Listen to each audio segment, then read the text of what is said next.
Hello and welcome to the Success Showcase. I'm your host, Eric Lopkin with the Modern Observer Group. And with me, as always, is Chip Januszewski from the Happiness and Success GPS. Chip, how you doing this week? Doing great. How about you, Eric? Doing fantastic. Got a lovely February day out there today. The sun's out. We're not expecting any nasty weather for a week or so, which is wonderful. And speaking about bright spots, our guest today is my friend Jah Johns, who I met through the West Hartford Chamber of Commerce. His daytime job is to manage the Relax the Back store in West Hartford. But when we first sat down and started talking about what we do and so on and so forth, we have so much synergy. Obviously, me with doing what I'm doing and Jah doing what he's doing, and basically everything that he's working towards with Relax the Back, but also a lot of other things that he's doing outside philanthropically is just absolutely wonderful. He's a wonderful daddy and so on and so forth. So I would like to introduce to you, Jah Johns. Just tell us about yourself and your journey. Good morning, everyone out there. Thank you, Chip, and thank you, Eric, for having me on the call here or on this podcast. So I appreciate the time. Where should I start, do you think, Chip? I would just talk about your life and how you gotten from where you were to where you are right now. Introduce yourself to our listeners. Okay. So I like to say my name is Jah, J-A-H, as in happy. I definitely stole that from Chip Janikowski. He's one of my heroes, just a positive, shining light in a lot of people's lives. And, my mom was a single mom when she had my twin brother and I were fraternal twins in Bronx, New York. She's from a country called Barbuda. It's an island in the West Indies, right near Puerto Rico.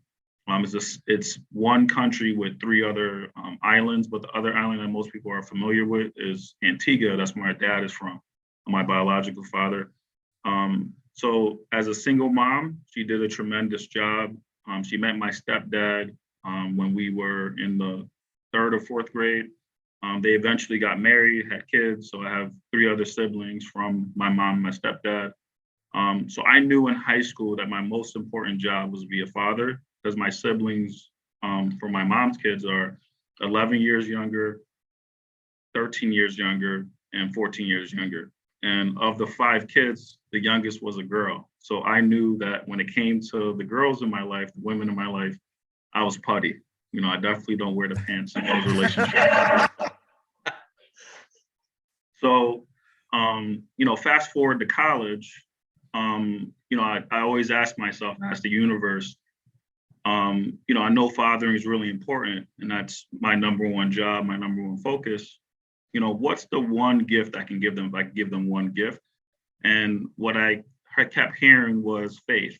So not necessarily my faith, what I believe in, but having their own faith. So the way I look at it is if their mother or I ever drop the ball, their faith can take it much further than I could imagine. So that leads to, why Chip wanted me to be featured on the call. I decided to start a nonprofit focused on fathering.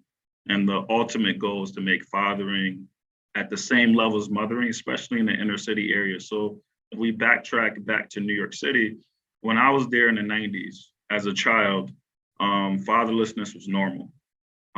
So almost all my friends, there was a very minority, maybe about 9% of them, their dad was, in their lives most of the time. And the other sad part of it, about 6% of them, their mothers were addicted to crack cocaine. So how much opportunity, do they have? So at UConn, I was a sociology major. So I consider myself a sociologist. That's what I have my degree in. And so I decided to start a nonprofit based off of that. So the name of the nonprofit more than likely will be ABBA. I've realized that I made a mistake. I was supposed to equal the numeric number 8, but actually meets the numerical number 6. So I have to meditate and figure that out. But the purpose of it truly is to eradicate the lack of fathering in our reality. The first programs that we're designing is based around the prison system to heal one person at a time, to really end that cycle. So from what I found, especially with people that I know personally that went to jail. If they get incarcerated, like for long-term incarceration, typically their father was incarcerated at some point. Usually they have at least one uncle that was incarcerated at one point. And if you dig deeper, they have a grandfather who was incarcerated at one point. So it's not necessarily an individual issue, but to me is more of a systemic issue. But if we can heal it one person at a time, there are some proven programs that have healed PTSD, specifically with military folk out there in the Army, Marines, so on and so forth, without medication. So I'm actually working with psychologists and psychotherapists within the prison system to design programs specifically that works with PTSD people. I think there's a lot of similarities between what they suffer and what these young people are suffering. So, Jah, let's talk about that for a little bit. So I want to make sure I have this clear. Are you saying that the generational incarceration problem is related to PTSD, or is it causing PTSD? I don't know if you can categorize it as PTSD. I just think a lot of the symptoms are very similar in reference to the healing process. So I'm more focused on the result, and not necessarily, identifying exactly what it is. I'm more focused on, is this a program that can really help this systemic issue? Right. So and I look at it similar to a pandemic. It's been going on so long. Tell us a little bit more about these programs. What are you doing, to get to that goal? So I actually hired a professional partner to help organize that. And then it's literally just sitting down. So a lot of these prison therapists, they actually have programs and dissertations. So it's just having a conversation. There are programs out there already that the nonprofit can just help support, right? With the transition from them going from being in prison into civilian life. So essentially it's just getting the nonprofit started. We know where we want to go and what our ultimate goal is. And then I feel like we're winning if we can save one person. So we really want to focus on one person at a time, especially in the beginning, and being very impactful, because that we do need to find several champions to help drive the initiative and build tremendous momentum. That's fantastic. So where do you think your nonprofit is going to have the most impact? Are you trying to focus on folks as they come out of prison, while they're in prison, or even before they ever get to that point? So it'll be within prison is where we're starting. And then we'll be building, because so there's a few organizations that help try to fix the gaps. There's one that's called GREC. So it's just really understanding what opportunities are there to help fill in those gaps. So, the first step is let's get a program created that we know that works, and let's start helping people. And then from there, depending on how many resources we have available, help with the transition. Definitely want to help with the transition to civilian life, because the whole point for my vision and Abba's vision is to really help them to make Chip Janikowski a normal thing, right? I would love to see more Chips out there, especially if they came from humble beginnings, right? And I hope that they're gonna want to give positivity to the world. You can't control their behavior afterwards, but you can try to encourage them moving in the right direction. But the ultimate goal is to make them great civilians and make them great parents, and that's the ultimate goal. And hopefully they want to give back. They don't necessarily have to give back to Abba, but whatever drives them, there's a lot of speakers out there, they say, reach back, and reach back and help.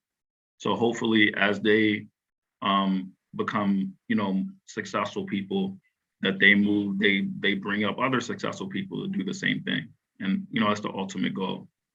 Yeah, and I'm sure one of the biggest starting points is to get them to realize that that person in the mirror is worthwhile and it's got a whole lot going for them. Because obviously, I'm sure that they're there with a whole lot of baggage about a whole lot of things, and really getting to the root of that first, so that they really understand that we are all one, all related, all good, and all forgiven is really, really important to as far as a starting point. And once you have that going, and I would imagine if you're doing this in prisons, you're doing this with a group. And imagine just turning a whole bunch of people in the room around that says, oh yeah, and they're all facing the same thing.